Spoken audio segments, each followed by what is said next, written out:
Baik, alhamdulillahirrahmanirrahim. Kita kembali di Damai Indonesiaku, pemirsa. Setelah tadi kita mendengarkan tausiah dari guru-guru kita, Kiai Jujun dan juga Ustadz Zaki Mirza, saatnya kita membuka sesi diskusi atau tanya jawab. Yang pertama kami persilahkan Ibu Retno yang insya Allah nanti akan dijawab oleh Kiai Jujun dengan tema besar kita membangun mental positif di dalam diri ya Bu ya. Silakan Ibu Retno boleh berdiri. Bismillahirrahmanirrahim. Assalamualaikum warahmatullahi wabarakatuh. Yang kami hormati guru kami dan moderator. Izin kami bertanya, masih seputaran keutamaan membangun mental positif dalam diri. Sekarang bagaimana kita tetap istiqomah dalam membangun mental, khususnya yang dalam keluarga ya Ustadz gitu kan. Apalagi saya sebagai seorang ibu, bagaimana kita menerapkan untuk putri-putri saya supaya mereka tidak ikut-ikutan dalam pergaulan zaman sekarang gitu khususnya itu. Terima kasih. Wassalamualaikum warahmatullahi wabarakatuh. Tetap istiqomah dalam membangun mental positif ya Ibu Retno ya. Baik, silakan Kiai Jujun. Baik. Membangun mental positif itu dimulai dari diri kita, nanti ditularkan pada anak-anak kita. Tetapi apapun persoalannya, lingkungan itu persoalan yang besar. Lebih berpengaruh lingkungan dibanding ibu bapak pada anak. Ya. Makanya oleh karenanya maka Islam mengajarkan kalau mau bahagia mereka tinggallah di lingkungan yang baik. Wa khulafa'uhu ma'as solihin. Punya tetangga yang baik, punya teman yang baik, punya teman bergaul yang baik. Karena kalau kita baik bergabung dengan orang yang tidak baik, bisa jadi yang baik yang terbawa tidak baik. La tangfa'ul jarba'u qurbas salimah min hawalakinnas salimata tujrobu. Banyak orang yang kudisan, orang yang kudisan bareng sama orang yang sehat. Yang sehat bareng sama orang yang kudisan. Bukan yang kudisan ikut sehat, yang sehat ikut kudisan. Oleh karenanya maka bagaimana cara membangun mental positif itu biar istiqomah. Maka satu mulai dari diri ibu dan bapaknya. Kalau mau menularkan pada anaknya maka tularkan pada anaknya. Kemudian cari lingkungan yang baik. Kebetulan Ustadz lingkungan saya itu lingkungan tidak baik. Cari lingkungan yang baik, bukan berarti harus pindah rumah. Tapi cari tempat-tempat yang mengajarkan kebaikan. Cari tempat-tempat pengajian yang mengajarkan kebaikan. Ajak anaknya ke masjid. Biar dia ikut sholat bersama ibu dan bapaknya di masjid. Cari tempat-tempat ibadah yang baik. Waktu i'tikaf, ajak dia i'tikaf. Waktu duha, ajak dia duha. Waktu apapun, ajak dia dalam kebaikan. Istiqomah itu harus dibangun. Karena iman kita itu yazidu wa yanqusu, bertambah kadang berkurang. Itu tergantung dari yang mempengaruhi. Kalau yang mempengaruhi orang yang mengeruk iman kita, maka pasti iman kita berkurang. Kalau yang mempengaruhi kita adalah orang-orang yang baik, pasti iman kita bertambah. Saya ketemu ibu saja dengan bapak ini orang-orang ahli ibadah, saya ikut senang, bahagia.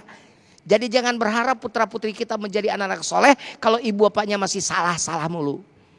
Pengen anak soleh, ya lakukan ibu bapaknya soleh. Istiqomah, akan istiqomah ketika punya lingkungan yang baik. Dengan itu insya Allah keistiqomahan dalam membangun mental positif akan terjadi dalam kehidupan kita. Insya Allah. Insya Allah. Lalu bagaimana Yai menyinggung seperti apa yang disampaikan Ibu Retno tadi. Ketika kita mungkin dalam hal ini mendidik anak-anak yang itu tidak sesuai yang diharapkan. Kita sudah berusaha, namun mungkin apa yang bisa kita mental husnuzon kita kepada Allah Subhanahu Wa Taala sehingga mungkin yang kita harapkan tidak sesuai yang terjadi begitu. Itu bagaimana Yai?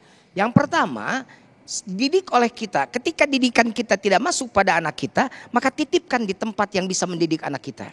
Pondok-pondok pesantren, tempat yang paling aman sekarang, insya Allah. Kalaupun ada kasus-kasus itu 1-2 kasus dan pesantren abal-abal. Makanya kalau masukin pesantren yang benar, yang benar-benar pesantren. Nah, bagaimana husnudzon kita pada Allah? Husnudzon tetap berdoa, Rabbana hablana min azwajina wa dzurriyyatina qurrata a'yuni waj'alna lil muttaqina imama.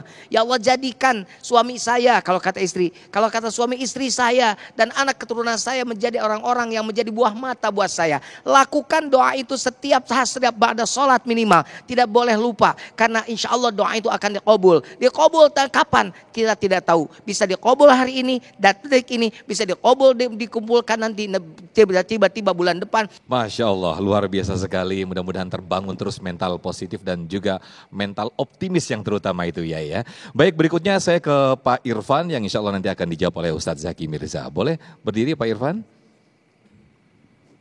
Assalamualaikum warahmatullahi wabarakatuh. Waalaikumsalam warahmatullahi wabarakatuh. Pak Ustadz, pertanyaan saya, bagaimana cara mengimplementasikan sikap mental kita dalam melakukan ibadah? Tadi Pak Ustadz mengatakan bahwa dalam sholat itu kita udah melakukan hal-hal itu.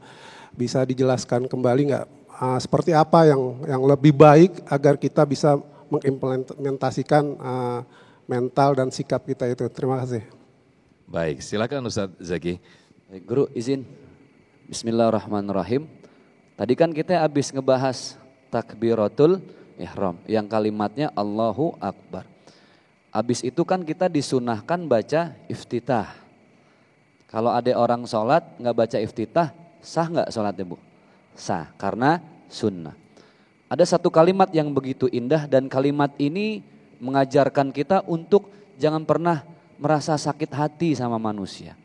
Inna sholati wa nusuki wa mahyaya wa mamati lillahi rabbil alamin. Kalau hidup karena Allah, ya Allah udah pasrah aja deh. Itu iftitah. Ini kalau kita bahas panjang di iftitah. Lihat Al-Fatihah hukumnya apa Pak? Wajib.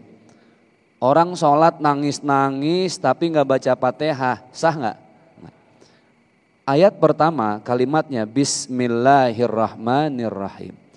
Berarti kita diajarkan untuk mengawali setiap aktivitas dengan melibatkan Allah. Jangan lupa dengan Allah. Minum air kalau nggak pakai Bismillah, nggak melibatkan Allah, itu air cuma ngilangin aus. Tapi minumnya tidak jadi amal jariah gitu Kiai. Makanya Allah memerintahkan kita awali segala kebaikan dengan menyebut Allah. Allah itu kan maha baik. Jadi kalau Allah maha baik kita sebut Allah dalam beraktivitas. Kita berusaha untuk terus menjadi orang baik dan berpikiran baik. Kenapa seperti itu? Lihat kalimat setelah Bismillah ada Ar-Rahman, Ar-Rahim. Berarti kalau kita mengawali kebaikan dengan nama Allah, di saat beraktivitas kita disuruh meneladani sifat-sifat Allah yang Ar-Rahman Ar-Rahim, pengasih, penyayang. Contoh Bapak misalnya mau ke kantor naik motor, lupa baca bismillah.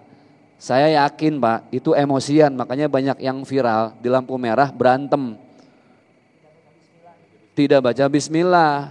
Apalagi kalau udah emak-emak, aduh Pak, the power of emak-emak, sen kanan belok kiri. Ini hati-hati. Kan?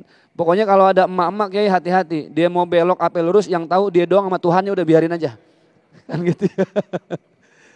Nah makanya kalau dengan bismillah Pak, Bismillahirrahmanirrahim, apalagi ditambah baca Al-Fatihah. Rumusnya tadi, kita ingin meneladani sifat kasih sayang Allah. Tiba-tiba ada orang gak sengaja nabrak motor, jebret. Oh ingat, kita sedang meneladani sifatnya Allah untuk pengasih dan penyayang. Karena kita sudah melibatkan Allah sebelum kita beraktivitas. Dan berikutnya lihat ayat setelah Bismillahirrahmanirrahim kalimatnya apa? Alhamdulillahirabbil alamin. Berarti diawali dengan Bismillah, jangan lupa supaya aktivitas itu jadi amal jariah. Maka akhiri setiap kebaikan dengan Alhamdulillah. Bersyukur apapun hasilnya, positive thinking. Pasti Allah punya hadiah di balik itu semua gitu. Masya Allah, melibatkan Allah dalam setiap aktivitas kita, baik di awal maupun di akhir, insya Allah akan menjadikan positif selalu dalam diri kita. Kita masih ada satu segmen lagi untuk sesi tanya jawab, tetaplah bersama kami di Damai Indonesia Aku.